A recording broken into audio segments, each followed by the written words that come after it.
branch organizations, let's say, but they were the main players. And their question was, why can't we buy high quality chicken in Sweden? And you talk high quality chicken when it comes to taste and raising, so why don't you have any diversity? And I think you can trace it back to Swedes being a safety-loving people, where big-scale production has been promoted because it's easy to control. The chicken that's inside in a house that gets a constant feed, you can keep it, you can control a lot of the variations, you know, what power when your chicken is down. So that leads to a very uniform and quite a boring chicken. So you can see some of the white ladies in that cage are actually normal hybrid chickens. We're testing to see how they work in this system. Instead, they were very inspired by, let's say, French production, where you have classic breeds like Bresse that comes out, the Counou, the naked neck that you saw in the orchard, and other breeds that come out onto the market. So at least you have the choice of breeds and how it's raised, the age of the chicken. So we started working more with the original Swedish breeds that we had last year, and we had guinea fowl as well. And this year we tried to look at new ones like the Indian game hen that came up and said hi to us, to see if that could be something for us to work with. We created these cages. This is, yeah, it's pretty contagious to say our own design.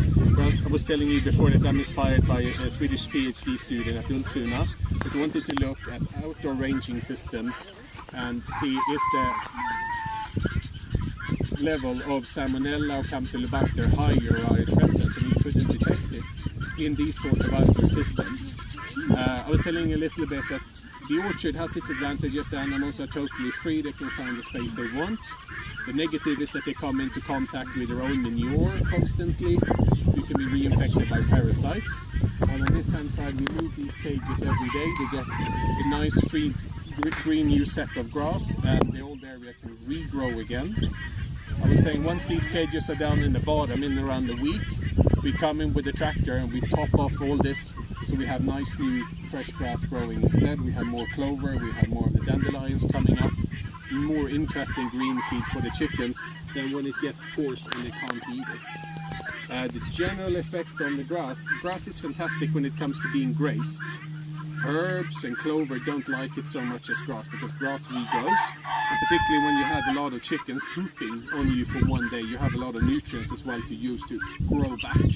So it actually grows better where the cages have been than where they don't have in here. These ones are also designed with a standpoint to the organic demands that exist today. That was something they didn't take into in the original thesis that came out. According to Krav, Swedish control organization, or one of them at least, I think it's around 16 birds per square meter and up to 20 kilos that you can have. And that's crazy much. That's 81 days that you raise them. It doesn't work for our type of production. We have around 150 days and beyond. So our birds has passed that stage of being juvenile to being adults. So we need to separate the sexes. We have male and female cages, and we also combine chickens with guinea fowl because they're very different, so they don't have a hierarchy system that influences each other.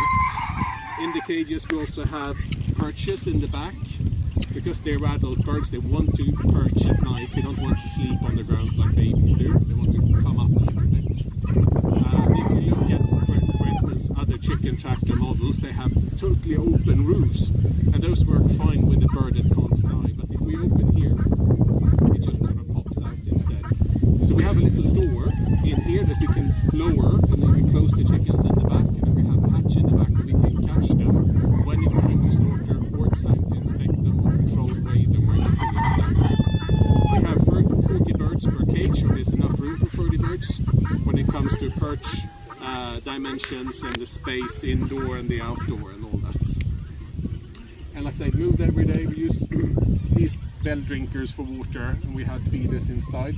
So you can see it's a combination of barley and oats with an organic feed to it for protein as well.